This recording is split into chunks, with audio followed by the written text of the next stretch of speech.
let's get to some of the other results from earlier this week, specifically on Tuesday. Let's stay on Tuesday, and let's head down to Winston-Salem, North Carolina, where these poor North Carolina Tar Heels had to play Team NIL. They had to play the team that bought all their players. I'm, of course, talking about Wake Forest, and, of course, I'm being absurd because Wake Forest didn't buy any of their players. Their best player is a 60-year senior who started his career at Cleveland State, but that's neither here nor there. That's what Jim Boeheim said. Jim Boeheim is a schmuck. Jim Boeheim has, of course, apologized for those comments. I think he owes more than an apology, to be blunt. But either way, neither here nor there. North Carolina at Wake Forest, and a kind of like this Kentucky-Arkansas game, right?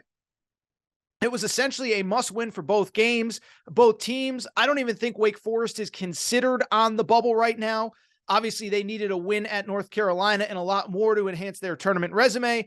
North Carolina was on the 9 line, but unfortunately, they got smacked around by those Demon Deacons. Final score 92-87. But let me tell you this. Do not be fooled by the final score. This was a butt kicking, okay? Wake Forest was up by 22 at the half. Wake Forest was up by as many as 26 in the second half. They were up by 19 with 10 minutes to go before North Carolina went kind of crazy late in the game to make it competitive. But make no mistake, North Carolina got punked again. And here's what you need to know about North Carolina. This is now their 3rd straight loss. And as I record here on Wednesday, in Joe Lunardi's most recently updated bracket, North Carolina, the preseason #1 team, is now in the last 4 teams in the NCAA tournament. Now, like Kentucky, I think they're probably going to get in, but boy, oh boy, what a downfall it is for the team that was ranked preseason #1. And let me just tell you, while I feel good that Kentucky will ultimately make the tournament, I think Carolina will get in. If I had to bet on it based on what I know now, I would say that they will. But I think it is far from a guarantee. So let's get into it. And as far as Tuesday night's concerned, listen, it's a lot of the same stuff we talked about on Monday, right? And Monday we talked about Carolina. Why are they struggling? They were coming off the loss to Duke. And I really pegged it on 2 things. And I probably missed 1 or 2 important things as well. But Tuesday night looked a lot like what I told you about coming out of the Duke game and some of the other games earlier in the last couple weeks when it comes to North Carolina. Caleb Love, returner, star player, was great in North Carolina's Final Four run. He continues to struggle. He continues to shoot too much, and he frankly continues to shoot North Carolina out of games.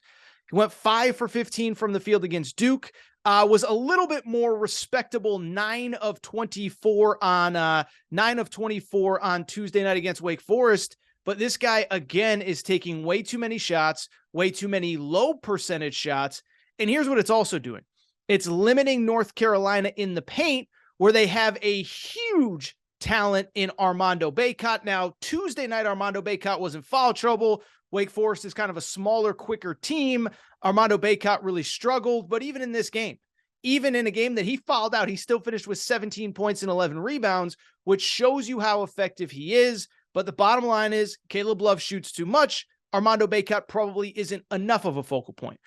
What I didn't talk about following the Tuesday game, or the Duke game, which I probably should have, and I think this was again on display on Tuesday night, North Carolina is also getting essentially no production from the power forward spot, which is kind of a hybrid 4 spot since Hubert Davis got there. If you remember, Roy Williams for years loved to play the 2 big men system, and when Hubert Davis took the job, he said, no. This 4-man is going to be a stretch guy. He's going to be a guy that's able to beat you from down low, but also from the perimeter. And last year they had Brady Manek, the transfer from Oklahoma, and he was lights out. He was awesome for this Carolina team throughout last season. Problem is he's gone. Pete Nance, the transfer from Northwestern, has come in, and Pete Nance hasn't really just played very well. Now, he did finish the game with 11 points and 10 rebounds on Tuesday night, so he was far from the Tar Heels' biggest problem. But on the season, this was a guy that averaged 16 points a game last year at Northwestern. He was a guy who shot 45% from the field, or from the three-point line, at Northwestern. Both those numbers are way down, about 10.5 points per game, about 31% from the three-point line. And so I bring it up because when you were getting so much production from that spot and all the other pieces were the same, and now you're not, a lot of it's falling on Pete Nance. A lot of feedback I got from my commentary on the Duke game the other night was, hey, it might be time to move Pete Nance to the bench. We have difference makers in the freshman class that are playing well. Give a kid like a Jalen Washington, a true freshman for the Tar Heels, give him a chance. Puff Johnson, who played well in the NCAA tournament. And then also some of the younger guards have had their moments as well. But you add it all up, and it's starting to look the same for the Tar Heels. Too much Caleb Love, not enough Armando Bacot. Is Pete Nance the guy? It's the same thing over and over and over again.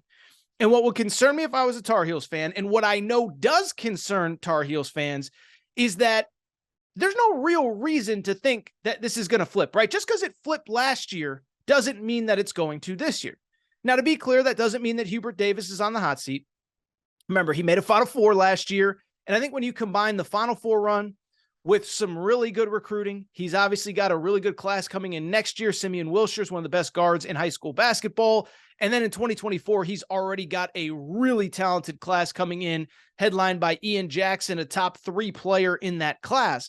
So I don't think this is like a Hubert Davis is getting fired thing, but I think fans are increasingly getting frustrated. And I do worry there's no real reason to think that things are going to change this year. First off, we think about that great run last year, turning things around. Mid to late February, it all clicked and Carolina was great. Well, here's the thing. In the regular season last year, Carolina finished last year in the regular season. This was their win-loss record going into the ACC tournament in 2022. In 2022, heading into the ACC tournament, this, of course, off the big win at Duke to end Coach K's regular season career, Carolina was 23-8, 15-5 in the ACC. This year, they already have 9 regular season losses, 1 more loss than they had all of last year in the regular season. And they already have 1 more ACC loss heading into the home stretch than they had all of last year. It was crazy to me to look back on the 2022 season for Carolina and see that they actually only had 5 ACC losses. It felt bad. It felt disastrous. It felt like it was all falling apart. They finished 15-5 in ACC play.